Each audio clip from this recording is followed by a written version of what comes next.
Mensagem O Castigo e Manifestação do Espírito Novel, que se encontra no capítulo 4, Espíritos Sofredores, da segunda parte do livro O Céu e o Inferno, de Allan Kardec. O Castigo. Exposição geral sobre o estado em que os culpados chegam ao mundo dos espíritos, ditada à Sociedade Espírita de Paris em outubro de 1860. Os espíritos malvados, egoístas e duros, logo após o desencarne, são entregues a uma dúvida cruel sobre seu destino presente e futuro. Olham em torno de si e nada veem, em que possam exercer sua maldade personificada. Entram em desespero porque o isolamento e a inatividade lhes são intoleráveis. Não olham para os lugares habitados pelos puros espíritos, consideram o que os cerca e logo, tocados pelo abatimento dos espíritos fracos e punidos, se prendem a eles como a uma presa, utilizando-se da lembrança de seus erros passados que põem em ação com gestos zombeteiros. Essa zombaria não lhes é suficiente e mergulham sobre a terra, como abutres esfomeados procuram entre os homens a alma que mais facilmente abrirá acesso às suas tentações. Apossam-se dela, aguçam sua cobiça, tratam de apagar sua fé em Deus e quando, enfim, mestres de uma consciência, veem sua presa assegurada, estendem o fatal contágio sobre tudo o que se aproxima de sua vítima. O mau espírito que exercita sua raiva é quase feliz, só sofre nos momentos em que não está em ação e naqueles em que o bem triunfa sobre o mal. Entretanto, transcorrem os séculos. O mau espírito, de repente, sente as trevas invadi-lo. Seu círculo de ação se estreita. Sua consciência, muda até então, lhe faz sentir as pontas afiadas do arrependimento. Inativo, levado pelo turbilhão, ele vagueia, como dizem as Escrituras. Sentindo a pele, arrepia-se de pavor. Logo, sente um grande vazio dentro de si. O momento chegou. Ele deve espiar. A reencarnação está lá. Vê, como em uma miragem, as provas terríveis que o esperam. Gostaria de recuar e avança. Jogado no abismo escancarado da vida, rola apavorado até que o véu da ignorância recai sobre seus olhos. Ele vive, age, ainda é culpado. Sente em si algum tipo de lembrança inquieta. Alguns pressentimentos o fazem tremer, mas não o fazem recuar no caminho do mal. No fim das forças e do crime, vai morrer. Doente, não importa se está estendido sobre um pobre catre ou uma cama. O homem culpado, sob sua aparente imobilidade, se agita e vive um mundo de sensações esquecidas. Sob as pálpebras fechadas, vislumbra uma luz, ouve sons estranhos. Sua alma, que vai deixar o corpo, se agita impaciente, enquanto suas mãos crispadas tentam se agarrar aos lençóis. Ele queria falar, queria gritar aos que o rodeiam. Segurem-me, vejo o castigo.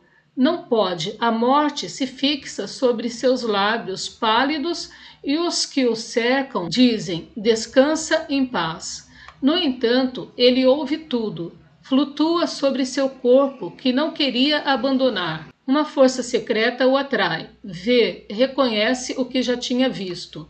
Desvairado, se joga no espaço, onde queria se esconder. Nada de refúgio, nada de repouso. Outros espíritos lhe fazem o mal que ele fez e, castigado, ridicularizado, confuso consigo mesmo, vaga e vagará até que a divina luz deslize em seu endurecimento para mostrar-lhe o Deus vingador, o Deus triunfante sobre o mal, que ele só conseguirá apaziguar com a força de gemidos e de expiações. George. Jamais um quadro mais eloquente, mais terrível, mais verdadeiro foi traçado sobre o destino do mau espírito. Então é necessário ter o recurso da figura do fantasma das chamas e das torturas físicas? A expressão Deus vingador é uma metáfora utilizada pelo autor espiritual para dar mais ênfase à sua mensagem, a exemplo dos profetas do Velho Testamento, mas que não deve ser entendida em sentido literal, ao atribuir a Deus defeitos que são próprios dos homens. Manifestação de novelo. O espírito se dirige ao médium, que o conhecera quando vivo. Vou lhe contar o que sofri quando desencarnei. Meu espírito, preso ao corpo por laços materiais, sofreu muito para se separar, o que foi uma primeira e penosa angústia. A vida que eu tinha deixado aos 21 anos era ainda tão forte em mim que eu não acreditava em sua perda. Procurava meu corpo e estava espantado e assustado por me ver perdido no meio daquela multidão de sombras. Enfim, a consciência de meu estado e a revelação dos erros que havia cometido em todas as minhas encarnações me tocaram de repente. Uma luz implacável clareou os mais secretos e o mais íntimo recanto de minha alma, que se sentiu nua, tomada por uma esmagadora vergonha. Eu procurava escapar dessa situação, me interessando por novas coisas e, entretanto, conhecidas, que me cercavam. Os espíritos radiantes flutuavam no éter, me davam a ideia de uma felicidade a qual eu não podia desejar.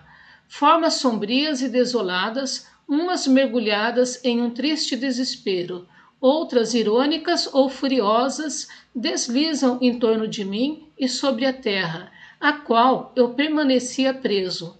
Via-se agitarem os humanos, cuja ignorância eu invejava. Muitas sensações desconhecidas ou reencontradas me invadiram ao mesmo tempo.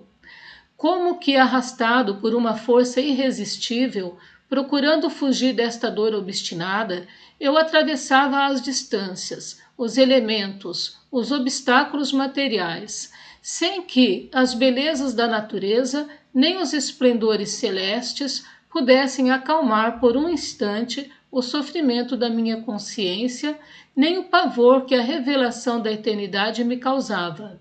Um mortal pode pressentir as torturas materiais pelos arrepios da carne, mas suas frágeis dores, abrandadas pela esperança, temperadas pelas distrações, mortas pelo esquecimento, não poderão jamais fazê-lo compreender as angústias de uma alma que sofre sem trégua, sem esperança, sem arrependimento.